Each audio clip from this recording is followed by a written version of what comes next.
Nous, on a choisi la banque qui finance les petits projets comme les grands. Alors, on a une grande nouvelle à vous annoncer. Ça va nous changer la vie. On y réfléchit depuis longtemps.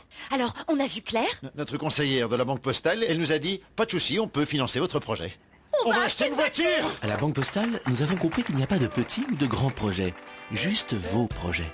Profitez de notre offre spéciale sur les prêts personnels auto, travaux ou projets valables jusqu'au 1er juin 2013. Renseignez-vous en bureau de poste ou au 3639, 15 centimes d'euros TTC la minute. La Banque Postale. Banque et citoyenne. Après acceptation de votre dossier par la Banque Postale Financement, vous disposez d'un délai de rétractation. La Banque Postale, intermédiaire de crédit exclusif du prêteur. Franck Ferrand, sur Europe 1, au cœur de l'histoire. Des calices, des crosses, des ostensoirs en or massif, toutes sortes de présents religieux offerts au Saint-Sépulcre de Jérusalem par les cours d'Europe sont exposés à partir d'aujourd'hui dans les salles des croisades du château de Versailles. Et en même temps, la maison de Châteaubriand à Châtenay-Malabry expose les grands tableaux du Saint-Sépulcre. De quoi, vous l'avez compris, donner à Franck Ferrand l'idée et l'envie de nous emmener à Jérusalem. Bonjour Franck. Bonjour Julia, bonjour à tous. Alors d'abord un petit mot, un petit salut à tous nos auditeurs qui sont si fidèles et qui nous permettent d'avoir de vagues de sondages en vagues, de très bons résultats. Merci de votre fidélité, merci d'être toujours là, présent au rendez-vous à 13h chaque jour sur Europe 1. Cette exposition intitulée Trésor du Saint-Sépulcre et qui se tient dans deux endroits en même temps, vous l'avez dit, met en lumière un des derniers grands trésors d'Occident, pourtant méconnu. Nous l'évoquerons tout à l'heure en compagnie de Béatrix Saul qui dirige le musée de Versailles. Et avant cela, j'aimerais resituer le Saint-Sépulcre dans l'histoire et vous raconter la plus étonnante des sagas, celle des rois chrétiens de Jérusalem. Et pour cela, vous avez invité Elisabeth Crouzet-Pavant, qui est auteure d'un ouvrage sur le mystère des rois de Jérusalem. Et oui, son livre raconte un petit siècle de conquête, d'installation, de maintien du fameux royaume latin. Elle le fait à partir de toutes les chroniques. Nous allons y venir dans un instant. Ce royaume fondé à Jérusalem par Godefroy de Bouillon à l'issue de la première croisade. On était en 1099, un royaume qui tombera sous les coups de Saladin en 1187. Avec cette question qui a fasciné nos ancêtres, comment un roi chrétien pouvait-il régner dans la ville du Christ roi ?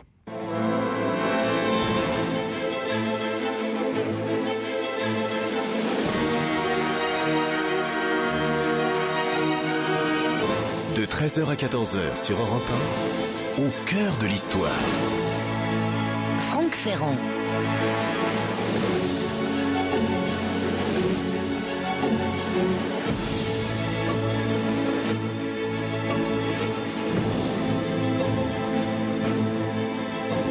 Voilà une destination qui n'est jamais neutre. Jérusalem est une cité 3 fois sainte pour les juifs, pour les chrétiens, pour les musulmans. Et si en ce moment le débat reste aussi âpre au sujet de son statut, c'est précisément parce que l'enjeu est tout sauf anodin. Alors nous allons évoquer aujourd'hui l'un des moments les plus marquants, les plus symboliques de l'histoire hiérosolymitaine, comme on dit, c'est-à-dire de Jérusalem, c'est plus facile, c'est-à-dire son investissement et son maintien par les Francs. On est donc à l'extrême fin du XIe et pendant une grande partie du XIIe siècle. Nous avons récemment, chère Julia, consacré une émission aux croisades. Non, c'était, si ma mémoire est bonne, je vois jamais le temps passer, mais enfin, il doit y avoir un mois et demi à peu près de ça. Nous avons vu que le mot croisade était relativement tardif, qu'il remonte seulement à la fin du XVe siècle. Nous avons évoqué tous les pèlerinages chrétiens aux lieux saints, des pèlerinages qui ont commencé dès le IVe siècle, quand Constantin a envoyé en Palestine sa mère, Hélène, et depuis lors, ces pèlerinages, disons-le, n'ont jamais cessé. En 1065, sous la conduite de l'évêque de Bamberg, ce sont plus de 10 000 pèlerins allemands qui affluaient déjà à Jérusalem, par exemple. On est donc 3 décennies avant la prise de Jérusalem. Alors, il faut bien revenir dans le contexte, puisqu'on va raconter l'histoire de ce royaume. Il y a eu la prise de Jérusalem aux Byzantins par les Arabes dès le 7e siècle. On peut dire qu'à ce moment-là, les pèlerinages chrétiens ont été un petit peu gênés, mais ils étaient tolérés moyennant une redevance. Or, les Byzantins, en profitant de la décadence des Abbassides, de cette dynastie de Bagdad, avaient fini par reprendre Jérusalem, qui donc à ce moment-là redevient chrétienne. Et puis, En 1071, patatras, Byzance s'incline à Manzikert, vous savez, devant la puissance toute neuve de ces nouveaux venus en provenance d'Asie centrale, les Turcs seldjoukides, des Turcs qui vont donc convertir de nouveau toute cette région à l'islam sunnite. Sauf que ce qu'on a parfois tendance à oublier, c'est qu'en 1098, c'est-à-dire un an seulement avant l'arrivée des Francs, ce sont les Égyptiens, les Fatimides d'Égypte, qui eux sont des chiites, qui avaient repris Jérusalem aux Turcs. Vous allez dire, mais c'est d'une complexité, tout ça, mais tout simplement, ce qu'il y a à retenir, c'est que cette ville 3 fois sainte de Jérusalem passe évidemment de main en main des Byzantins aux Turcs et des Turcs aux Fatimides d'Égypte, avant donc qu'elle ne soit prise par les croisés francs, par les hommes de la chrétienté. Et le premier, celui qui va fonder la dynastie, c'est Godefroy de Bouillon. Alors on a appris son nom à l'école. Quand je dis on a appris son nom à l'école, ça dépend à quels auditeurs je m'adresse, puisque on apprenait ça autrefois, et évidemment aujourd'hui on a tendance à l'apprendre moins souvent. Godefroy de Bouillon, duc de Basse-Lorraine, qui était très pieux. Vous savez, on disait que quand il entrait dans une église, on ne savait jamais quand il allait en sortir, ce qui avait tendance parfois à irriter un peu un certain nombre de ses barons. Alors après lui, c'était un homme extraordinaire. Il vivait, disait-on, à même le sol de sa tente, comme faisaient les Arabes de cette époque. Il était d'une grande simplicité, en même temps d'une force étonnante, puisque les chroniqueurs nous disent, est-ce vrai, qu'il était capable de trancher d'un coup de sabre le cou d'un chameau. Et puis ensuite, il y aura donc Baudouin Ier, personnage tout en ruse, un personnage politique, on va y venir. Baudouin II, qui lui était plus économe, qui fuyait les fêtes et les tournois. Il mourra sous l'habit de moine. Baudouin III, le Plantagenet d'Orient. Amaury Ier, un personnage intéressant, un roi tout à fait énergique, avec des vues plus larges. Et puis Baudouin IV, rongé par la lèpre, on va y venir, et c'est lui, vous savez, qui sera le dernier enfin c'est pas tout à fait le dernier, puisqu'après lui il y a un roi enfant, Baudouin V, le fils de Sibylle, qui était elle-même la fille du précédent roi, Amaury Ier. Et puis on peut aussi dire que le mari de cette Sibylle a été le tout dernier roi, si l'on veut, Guy de Lusignan. On va venir à toute cette série de rois et à leur mystère dans un instant, en compagnie d'Elisabeth Crouzet-Pavant.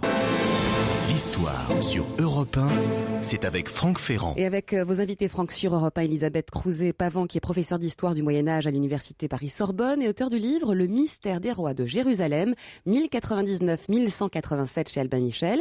Également avec nous Béatrix Saul, qui est conservateur général du patrimoine, directrice générale du musée des châteaux de Versailles et de Trianon. Et oui, c'est toujours une joie de recevoir Béatrix Saul, qui règne, si je puis dire, sur ces musées de Versailles et de Trianon.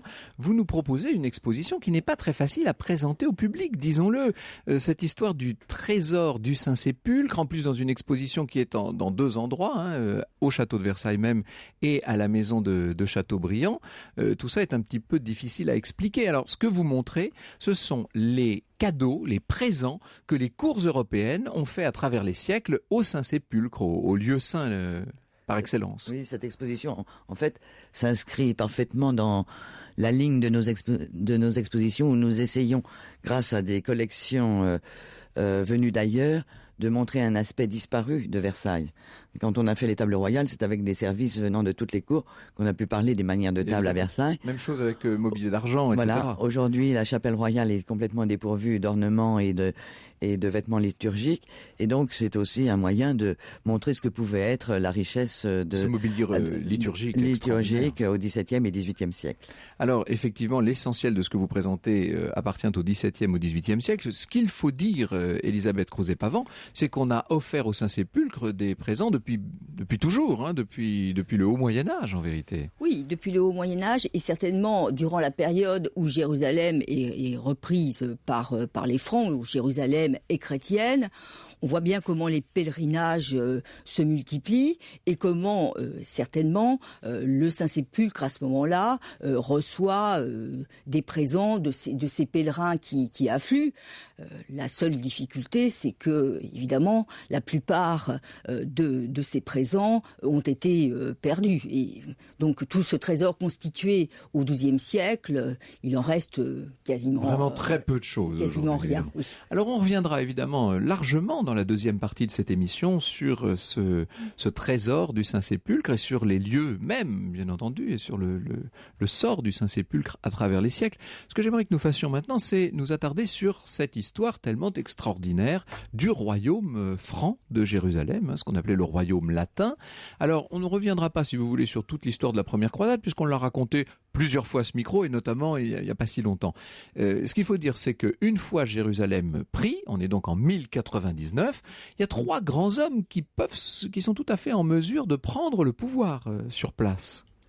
Oui, ce sont les chefs des grands contingents, les chefs de ce qu'on a appelé la croisade des princes.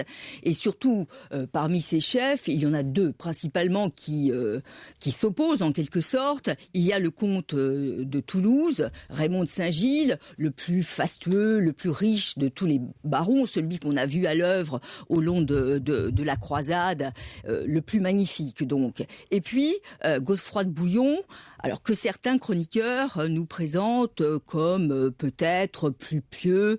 Et entre ces 2 hommes, le sort de ce qui va être Jérusalem est en quelque sorte le sort est partagé entre. Mais en fait, le 3e homme, si j'ose dire, c'est le patriarche de Jérusalem, parce que la vraie querelle est moins entre les barons qu'entre les barons et les clercs, voilà. Les clercs qui voudraient en fait affermir un pouvoir d'ordre spirituel sur Jérusalem. Ce que vous montrez dans ce livre, à travers encore une fois les chroniques, et on va venir dans un instant à ces chroniqueurs à partir desquels vous avez pu établir tout cela.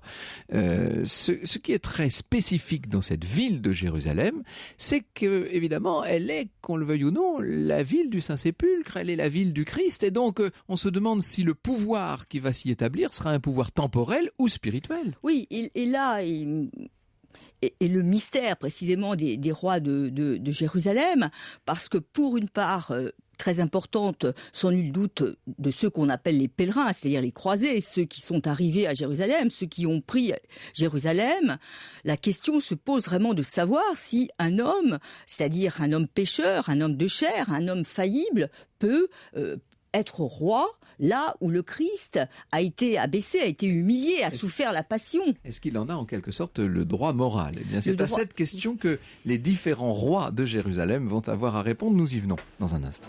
Franck Ferrand sur Europe 1. Avec une émission consacrée aujourd'hui sur Europe 1 au mystère des rois de Jérusalem, Franck. Alors ces rois de Jérusalem, ce qui est assez extraordinaire, c'est qu'ils n'ont pas véritablement réussi à établir une dynastie. En tout cas, ils n'avaient pas de descendants les uns et les autres. Que se passe-t-il ? Ils sont presque tous stériles l'un après l'autre. C'est une sorte de malédiction, Elisabeth Crouzet-Pavant.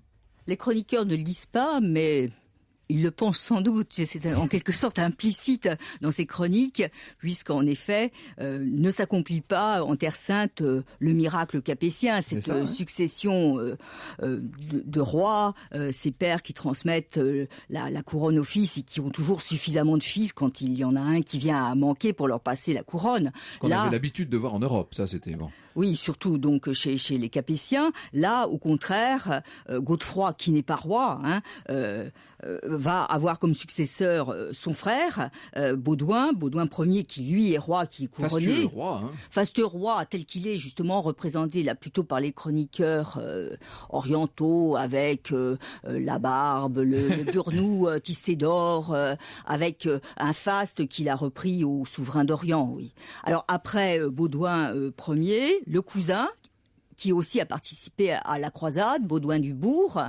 Bon, et ensuite, pas d'héritier, donc en fait la couronne va passer à une fille que l'on marie, que l'on fait venir un puissant baron d'Occident. Donc il y a toute une difficulté dans la succession tout au long de l'histoire des rois de Jérusalem. Alors ces rois de Jérusalem, vous nous le dites, ils vont, en tout cas pour certains, se parer de tout le prestige des souverains d'Orient, et en même temps, ils restent extrêmement fidèles au modèle occidental et spécifiquement à ce modèle capétien que vous avez cité.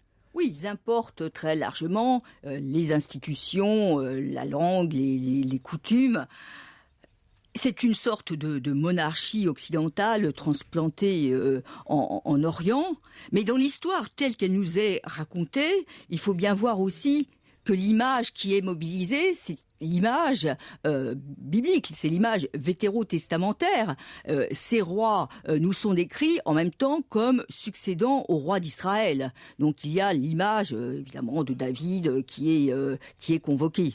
Alors, il faut peut-être, pour qu'on visualise les choses, donner des éléments territoriaux. À quoi correspond, du point de vue géographique, cette souveraineté des rois latins, des rois de Jérusalem? Alors, au départ, presque rien. Et là aussi, est le mystère et le miracle pour nos chroniqueurs. Nous, le peuple de rien, dit l'un de ces chroniqueurs, Fouché de Chartres, le peuple de rien, c'est au départ une poignée d'hommes entourés d'ennemis.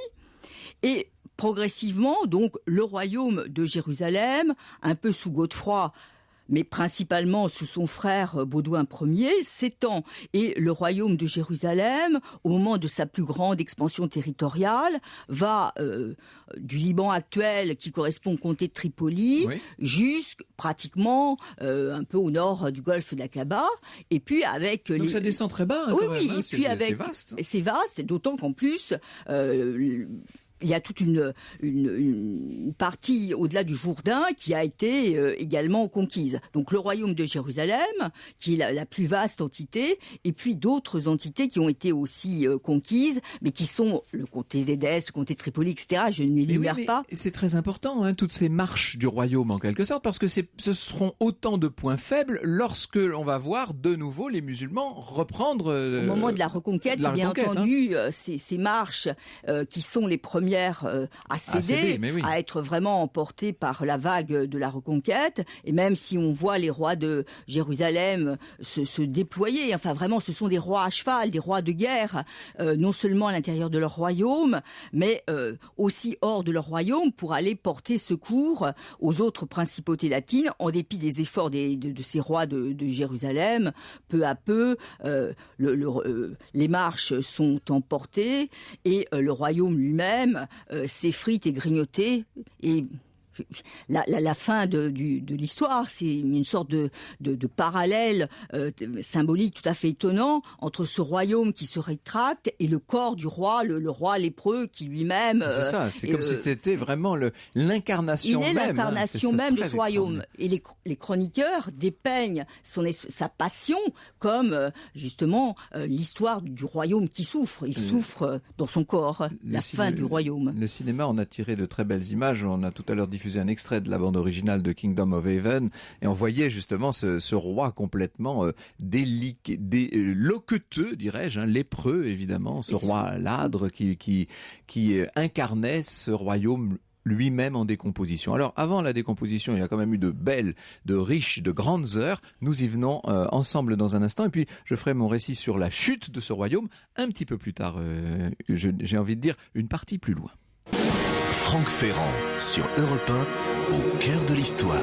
Et nous vous emmenons aujourd'hui en Terre Sainte sur les traces des rois francs de Jérusalem. Alors ces rois, évidemment, ils vont avoir pour mission de latiniser tout ce pays. On va voir fleurir les églises notamment. Hein. C'est une christianisation galopante à laquelle on assiste pendant notamment les premières décennies du royaume, au tout début du XIIe siècle, du XIIe siècle. Pardon. Ce sont vraiment des dizaines et des dizaines d'églises qui sont construites, alors dont il ne reste quasiment rien. Hein, pour la plupart d'entre elles, parce que évidemment la reconquête de Saladin a fait disparaître toutes ces pierres. Mais on voit bien combien il y a une entreprise vraiment de sacralisation et de resacralisation de ce territoire, parce que l'entreprise de construction est vraiment considérable dans les villes et hors des villes. Il ne faut pas oublier la dimension commerciale également, parce qu'évidemment pour les Vénitiens et pour d'autres, pour tous les marchands d'Europe, c'est une bénédiction que cette implantation de chrétiens d'Occident sur ce qu'on appelait les échelles du Levant. Oui, les Italiens trouvent là, en quelque sorte, la récompense de leur effort de guerre et du fait, surtout pour les Génois qui sont les premiers à avoir des avantages commerciaux, pour les Génois, la récompense du fait qu'ils ont aidé à la prise de Jérusalem. Ils ont vraiment participé à la première croisade. Et ensuite, les Vénitiens arrivent à leur tour, les Pisans également, mais ce sont surtout les Génois, les Vénitiens, qui vont recevoir des concessions, c'est-à-dire des quartiers à l'intérieur des villes les plus importantes et surtout à ce qu'on appelle alors Acre, c'est-à-dire Saint-Jean d'Acre, qui est le meilleur port, le meilleur mouillage, et où donc ces Italiens s'installent. Une véritable porte pour les marchandises, évidemment. Pour faire du commerce, c'est ça, Bien sûr. puisque ce sont les voies d'arrivée des routes terrestres, des routes caravanières. Et ça, évidemment, ça va modifier les habitudes dans tout l'Occident. Alors, on ne va pas revenir aujourd'hui sur les conséquences des croisades en général, et notamment de l'implantation à Jérusalem de ce royaume sur les habitudes, sur la consommation, sur les produits consommés. On découvre toutes sortes de nouveaux fruits, on découvre des parfums, on découvre des types d'étoffes, etc.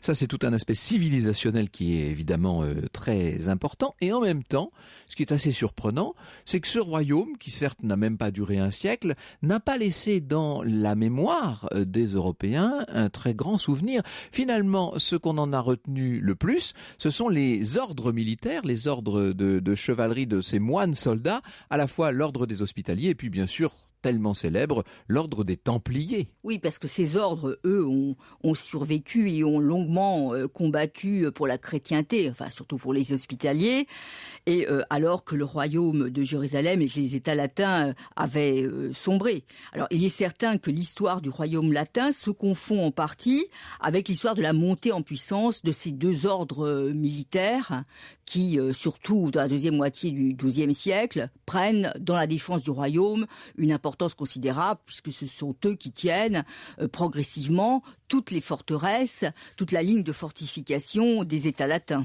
Et à partir de là, on peut même dire qu'ils sont une sorte d'État dans l'État. C'est à se demander si c'est pas eux qui dirigent d'ailleurs en vérité. D'ailleurs, on voit bien dans les sources, en particulier donc dans ces chroniques, combien au début de l'histoire, le récit s'organise autour de la personne du roi et comment progressivement l'histoire devient chorale. Il y a une multitude d'acteurs qui apparaissent autour du roi et parmi ces acteurs, les grands maîtres, soit du temple, soit de l'hôpital, prennent une importance considérable, avec d'ailleurs une image très fortement négative, parce que nos clercs sont des séculiers et n'aiment pas du tout, évidemment, ces grands maîtres qui sont les maîtres d'ordre, qui bénéficient d'exemptions considérables, etc. Donc il y a là une hostilité farouche et l'image noire d'un certain nombre de ces grands maîtres est forgée par nos chroniqueurs. Et puis évidemment, les 8 chroniqueurs sur lesquels vous vous appuyez vous-même sont quasiment l'unique source dont nous disposions du fait même de ce qui est advenu de ce royaume. C'est-à-dire que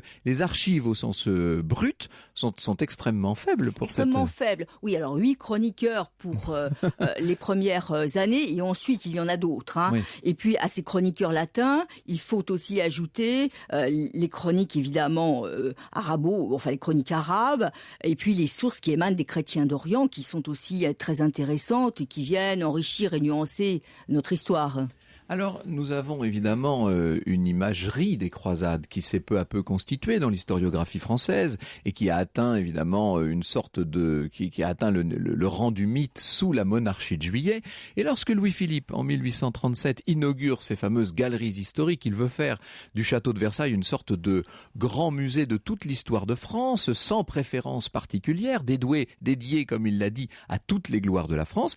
Il va réaliser un certain nombre de salles qui sont la mémoire des grandes familles d'Ancien Régime, et ce sont les salles des croisades, Béatrix Saul. Voilà, 5 salles des croisades dans un style néo-gothique, un ensemble néo-gothique absolument très réussi, exceptionnel, très réussi, très beau, et qui raconte toute l'histoire des croisades, et qui va assez loin parce que il retrace aussi l'histoire des ordres de chevalerie jusqu'au XVIe siècle. Et on dit que les familles, à l'époque, certaines d'entre elles ont payé pour voir leurs armes figurer sur l'ensemble des blasons présentés au plafond de ces fameuses salles. Alors j'avais eu l'occasion de poser la question justement des spécialistes de cette période pour dire quel est le sérieux de ces représentations.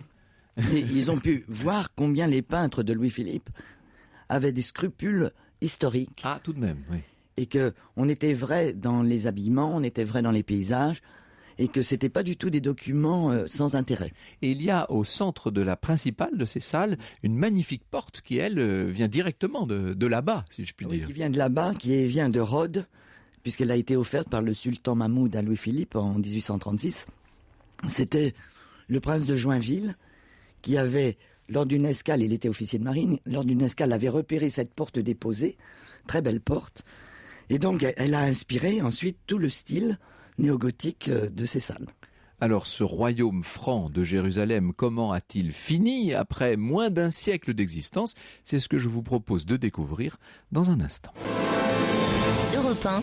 Le récit de Franck Ferrand. Un récit de Franck qui nous relate maintenant sur Europe 1 la chute du royaume franc de Jérusalem. Oui, vous avez bien compris que c'est en 1099 que tout ça s'est mis en place, et donc 7 décennies plus tard, avec ces successions rendues difficiles par l'absence d'héritiers directs de la plupart des souverains, en 1170, on voit un petit prince, le petit prince Baudouin, qui est en train de jouer avec ses camarades entre deux cours que lui dispense son précepteur, Guillaume de Tyr, l'archevêque Guillaume de Tyr, grand chroniqueur, très utile évidemment pour nous. Et quand je dis pour nous, c'est pour les historiens contemporains évidemment. Et ce jeune prince Baudouin, qui est le fils du roi régnant d'Amaury Ier de Jérusalem, est en train de jouer et soudain un de ses camarades le blesse. Vous savez comme ça peut arriver, il l'égratigne assez sérieusement dans la cour. Et à la stupéfaction de Guillaume de Tyr, on voit l'enfant qui continue de jouer, il n'a pas l'air du tout de se rendre compte qu'il est blessé. Alors on le fait venir, il a l'air en pleine forme cet enfant, sauf que évidemment on va procéder à des examens et qu'on se rend compte assez vite qu'il est malade. Et quand je dis qu'il est malade, c'est bien plus grave que ça. Les médecins, les mires, vont découvrir qu'il a la lèpre. Ça, décidément, quand je parlais tout à l'heure de malédiction, on a l'impression que tout va toujours de mal en pis dans les successions de ces rois. 4 années plus tard, le roi Amaury vient à mourir, il meurt à Jérusalem, il meurt du typhus, et c'est donc son fils, c'est ce jeune roi lépreux qui va assumer la suite. C'est terrible, parce que les 11 années du règne de Baudouin seront 11 années de lutte contre la maladie, et néanmoins le courage de ce dernier roi est tout à fait extraordinaire, puisqu'on le verra mourir l'épée à la main, et vous pensez tout l'usage qu'en feront les chroniqueurs, évidemment. En face de ce pauvre roi lépreux, en face de Baudouin V, se trouve le sultan, c'est lui le grand ennemi, sultan d'Égypte et de Syrie, d'origine kurde, c'est Saladin, personnage auquel nous avons là encore consacré une émission il y a pas mal de temps, je le reconnais, personnage tout à fait extraordinaire, grand souverain. Évidemment, lorsque le roi lépreux apprend que Saladin assiège Alep, il n'a que 15 ans. Aussitôt, Baudouin fonce vers la vallée de la célèbre plaine de la Béka, qui est devenue pour d'autres raisons célèbre dans notre histoire contemporaine.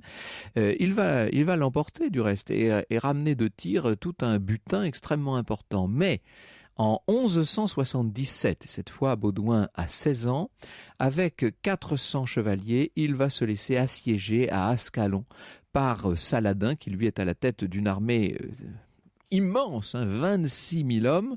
Le sultan se contente de laisser tout un détachement pour faire le siège d'Ascalon, et puis lui, il se met en marche vers la Judée et il a l'intention de s'emparer de Jérusalem, qui à ce moment-là n'a plus de défenseur. Le 25 novembre 1177, Baudouin arrive à sortir d'Ascalon. Il faudrait reprendre les chroniques pour le coup, car c'est tout à fait spectaculaire et héroïque. Il bouscule les assiégeants, il va suivre la côte pour revenir vers Ramallah, et son intention, c'est de couper la route de l'armée de Saladin. Les 400 compagnons de Baudouin croient le roi frappé de démence parce qu'il dit « Je vais m'élancer vers l'ennemi ». Et quel ennemi ? Voilà ce que nous rapporte Michel le Syrien. Alors là, on est dans une autre chronique, la chronique d'en face, si je puis dire. Dieu, qui fait paraître sa force dans les faibles, inspira le roi infirme. Il descendit de sa monture, se prosterna face contre terre devant la croix et pria avec larmes. À cette vue, le cœur de tous les soldats fut ému. Ils jurèrent sur la croix de ne pas reculer et de regarder comme traître quiconque tournerait bride. Ils remontèrent à cheval et chargèrent. 400 cavaliers contre 20 000 000 Sarrasins, mais les Francs ont avec eux la vraie croix, et celle-ci paraît si grande aux combattants qu'elle semblait, nous dit le chroniqueur, toucher le ciel. Et je poursuis, le passage était encombré par les bagages de l'armée. Soudain surgirent les escadrons des Francs, agiles comme des loups, aboyants comme des chiens. Ils chargèrent en masse, ardents comme la flamme, les musulmans. Et en 1180, une trêve intervient entre le sultan d'Égypte et de Syrie et les Francs. Le roi lépreux en profite pour marier sa sœur. Ça va être très important parce que Sibylle va épouser un baron piémontais, Guillaume Longue-Épée, qui est le fils du marquis de Montferrat. Et c'est ce qui va lui permettre de donner naissance au futur Baudouin V, qui sera alors lui l'ultime roi de Jérusalem, l'ultime roi franc évidemment. Et puis il se trouve que Longue-Épée meurt assez vite et Sibylle va se remarier. Alors elle se marie à un Poitevin, Guy de Lusignan, qui est très beau, qui est un peu le chevalier idéal, mais qui, nous dit l'époque, est plein de simplesse. Autrement dit, il n'était pas très malin. Vous savez, il devait être un peu niais, le fameux Guy de Lusignan. En tout cas, c'est la vie d'un certain nombre de chroniqueurs. Alors, malheureusement, on peut dire que la trêve ne va pas durer très longtemps parce que Renaud de Châtillon, l'ancien prince d'Antioche, qui dans toute cette affaire fait toujours un peu figure de méchant, si vous voulez, va rompre la trêve. Il attaque une caravane de pèlerins qui se rendait paisiblement de Damas à la Mecque et ça, évidemment, ça a pour effet de relancer la guerre. Baudouin a beau exiger que Renaud fasse des excuses, qu'il fasse machine arrière. En vérité, la trêve est rompue. Alors, le roi lépreux va de nouveau endosser son armure, sauf que maintenant, il est de plus en plus mal. Il perd des doigts, vous voyez, évidemment, il a toutes sortes de plaies sur tout le corps. Et on dit que lorsqu'il arrivait, évidemment, sur le champ de bataille, il épouvantait l'ennemi. Sa lèpre, nous dit un chroniqueur, l'affaiblissait au point qu'il ne pouvait plus se servir de ses mains ni de ses pieds. Il était tout pourri et allait perdre même la vie. Et on le verra au fil des différents combats qui vont avoir lieu maintenant et dans le détail desquels je ne vais pas entrer, on le verra se faire porter en litière, puis même un jour en civière jusqu'au champ de bataille. Peu à peu, on voit les Francs perdre du terrain et on les voit, ce sera évidemment la célèbre bataille de la colline de Hattin qui sera finalement la victoire de Saladin. Il y a eu entre-temps une autre trêve qui elle aussi a été rompue et puis finalement Saladin s'emparera de Jérusalem et ça on peut dire évidemment, Elisabeth Crouzet-Pavant, que c'est la fin du royaume évidemment. La fin du royaume de Jérusalem à Jérusalem, puisque le royaume va ensuite, grâce à la troisième croisade, se reconstituer autour d'Acre sur une frange littorale. Mais les rois de Jérusalem sont désormais rois ailleurs qu'à Jérusalem. Et pour moi, c'est donc au moment de la reconquête de Jérusalem que l'histoire s'arrête, que le mystère des rois de Jérusalem s'arrête, puisque désormais, la ville qui faisait problème. Jérusalem, la ville où le Christ avait été roi, a été reprise par Saladin. Et puis on va voir bien entendu se rapatrier en Europe tous ceux qui avaient été les acteurs de cette extraordinaire aventure, à commencer par les célèbres Templiers bien entendu. Dans un instant nous en venons au Saint-Sépulcre, qu'est devenu le Saint-Sépulcre après 1187 et nous parlerons de cet extraordinaire trésor, l'un des derniers trésors d'Occident. L'histoire sur Europe 1, c'est avec Franck Ferrand. Et avec une émission consacrée cet après-midi sur Europe 1 au mystère des rois de Jérusalem. Alors nous avons vu ce royaume s'effriter complètement à l'image de son avant-dernier roi, ce pauvre Baudouin IV qui était complètement lépreux. Nous avons vu Saladin reprendre Jérusalem, c'est la fin du royaume franc. Ce site extraordinaire et qui justifie toute cette aventure, c'est-à-dire le tombeau même du Christ, c'est-à-dire le Saint-Sépulcre, nous n'en avons pas beaucoup parlé depuis le début de l'émission. Elisabeth Crouzet-Pavant. Alors il faut dire qu'il a bénéficié évidemment de tous les soins des différents rois de Jérusalem. Il était au cœur même de leur pouvoir et de leur souveraineté. Oui, bien sûr, puisque les chroniques racontent comment Godefroy, à peine rentré dans Jérusalem, irait se recueillir au Saint-Sépulcre. Alors, bien sûr, le Saint-Sépulcre, pour eux, c'est l'ombilique dans la ville ombilique. Hein. Et c'est le nombril, en quelque sorte. Nos rois de Jérusalem sont tous enterrés au Saint-Sépulcre. Ils vont rejoindre le Créateur.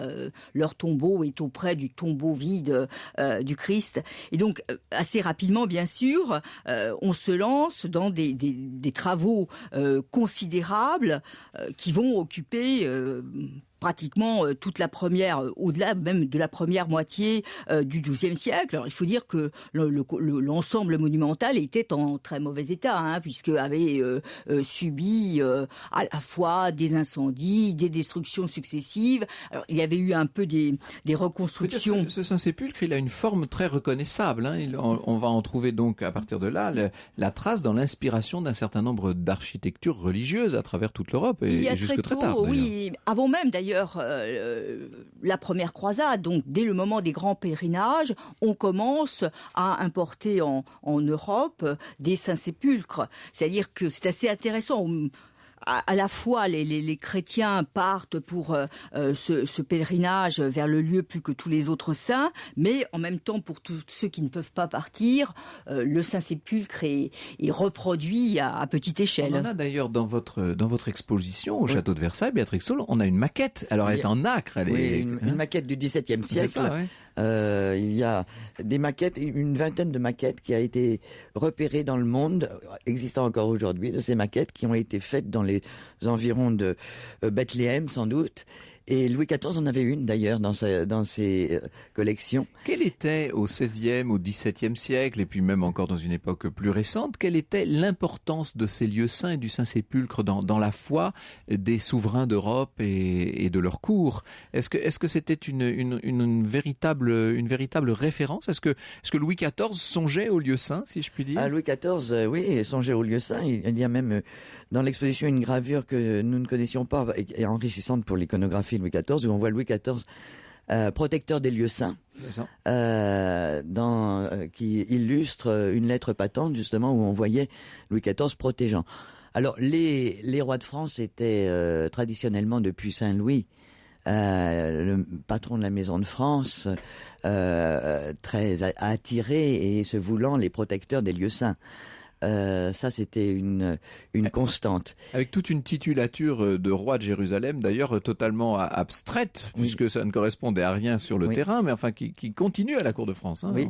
Et puis au XVIIIe siècle, on présente aussi à l'exposition un registre où l'on voit tous les membres de la famille royale, du régent, parce que le registre commence en 1715, du régent jusqu'à Marie-Antoinette, Louis XVI et ses enfants, faire partie de l'archiconfrérie des chevaliers, palmiers et voyageurs du Saint-Sépulcre. Cela veut dire en clair qu'ils donnaient de l'argent pour soutenir la custodie de Terre Sainte. Alors, ce trésor que vous exposez, enfin vous en exposez un certain nombre des chefs-d'œuvre, montre à quel point les cours royales de toute l'Europe rivalisaient de faste. C'était à qui ferait le plus beau présent, en vérité. Ce qui nous permet d'avoir de véritables chefs-d'œuvre d'orfèvrerie. Hein. On parlait de mobilier religieux tout à l'heure, de mobilier liturgique. Tout ça est d'un faste absolument effréné. Alors, d'un faste effréné. Et cela donne des objets que nous connaissons pas, donc nous connaissions l'existence par des archives, mais nous n'avions plus du tout d'exemples d'objets en or massif, de tableaux en argent. Oui. On en a un au Victoria and Albert Museum, on le met toujours en exemple, mais il est tout petit, tandis que là on en a un qui est gigantesque, avec un effet de relief énorme, un devant d'autel qui fait 2,50 m et qui est profond de 60 cm. Enfin, c'est absolument ahurissant. Et les spécialistes d'orfèvrerie disent, mais comment se fait-il que tout ceci nous ait échappé, qu'on ne connaisse pas ça? Parce que le trésor n'était pas à proprement parler caché. On voit à la fin du XVIIIe siècle, Volney, un voyageur, en parlait. Pierre Loti, dans des souvenirs de Jérusalem à la fin du XIXe siècle, fait état dans la sacristie de Saint-Sauveur de choses qu'il a vues en or, offertes par le roi de Naples, etc. Donc il n'y a pas véritablement de disparition, une occultation. C'est ça. Il y avait un mais oubli. simplement, ça n'était pas connu, ça n'était pas relevé. Alors, bien sûr, ce qui reste est formidable. Mais il faut savoir que ce n'est qu'une petite partie de ce qu'ils ont pu avoir. Parce que il y avait, c'était évoqué tout à l'heure, les pèlerinages étaient dangereux et apporter des choses précieuses était encore plus dangereuse. Alors, il y a eu un roi de Naples au XVIIIe siècle qui a été suffisamment astucieux pour traiter un accord commercial avec le sultan d'Istanbul pour faire en sorte que il donnait des cadeaux, il y avait un accord commercial et puis il avait l'assurance de la protection du voyage, de ces œuvres formidables. Mais sinon, la chapelle offerte par Louis XIII, on sait qu'elle est partie complète et il en reste de beaux, de belles, des flambeaux, des lampes, des bassins qui sont absolument uniques et formidables, mais ce n'est qu'une partie de ce qui était parti. Quand tout ça n'est pas à Versailles, ça se trouve où concrètement ?